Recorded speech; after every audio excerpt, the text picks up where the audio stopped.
Hello welcome to my channel. आउ विद्यालय और गणशिक्षा शिक्षा विभाग तरफ गुरुत्वपूर्ण चिठी आसी जाइए। आउ 2800 ग्रेड पे एवं 6टी नेशनल इंक्रीमेंट पाई पुणी थे मॉडिफिकेशन 6 मास अपेक्षा करने को पड़ो। आसतु जाना केवे आमको 2800 ग्रेड पे एवं 6टी नेशनल इंक्रीमेंट आमको मिल चिठी डिटेल्स आम आलोचना करवा।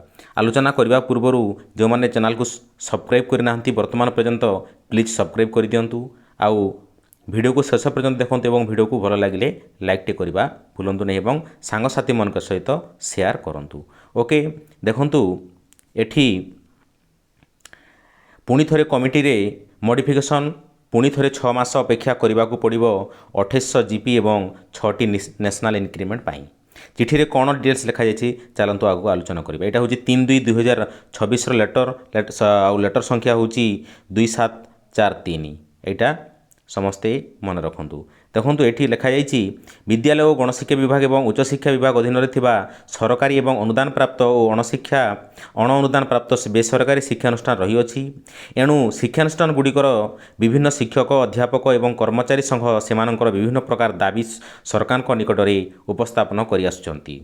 एहाकु राज्य सरकार गुरुत्व सह विचार करी शिक्षक अध्यापक एवं कर्मचारी मानकर दाबी समूहर अनुशीलन निमंते विद्यालय और गणशिक्षा विभाग विज्ञप्ति संख्या 33654 बिगसी तारीख 6/12/2025 रिखरे गठित उच्चस्तरीय कमिटी को निम्नमते पुनर्गठन करागला। देखंतु ये जो 6/12/2025 जो कमिटी उच्चस्तरीय कमिटी थिला पुणी थे सहीटा आउ पारे कमिटी गठन करागला। से कमिटी रे क्यों मान अछंती चलतु आम डिटेल्स जानिबा। एक नंबर हेउची श्री अशोक कुमार त्रिपाठी भारतीय प्रशासनिक सेवा अवसर प्राप्त अध्यक्ष कैबिनेट मंत्री पाह्या। तापर 2 नंबर अच्छी श्री सुदर्शन नायक भारतीय प्रशासनिक सेवा अवसर प्राप्त राष्ट्र पाह्या मंत्री। तापर नेक्स्ट अच्छी 3 नंबर श्री शांतनु कुमार साहू ओडिशा आर्थिक सेवा अर्थ परामर्शदाता तथा स्वतंत्र शासन सचिव स्वराष्ट्र विभाग सदस्य बा आवाहक अछंती। तापर 4 नंबर अच्छी श्री सनातन पंडा ओडिशा शिक्षा सेवा अवसर प्राप्त सदस्य।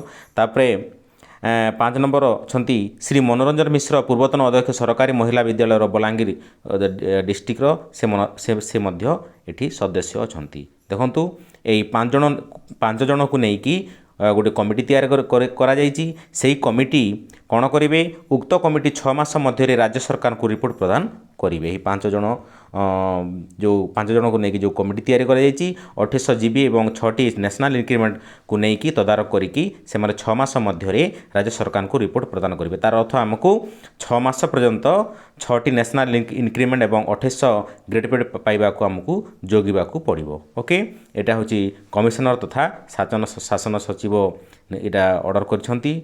यहाँ यार एकाग्रता नकल मान्यवर मुख्यमंत्री ओडिशा अतिरिक्त शासन सचिव मान्यवर मुख्यमंत्री सदय अवगति निमंते प्रेरण करागला। ओके यह थिला 2800 जीबी और 6टी नेशनल इंक्रीमेंट विषय डिटेल्स आलोचना।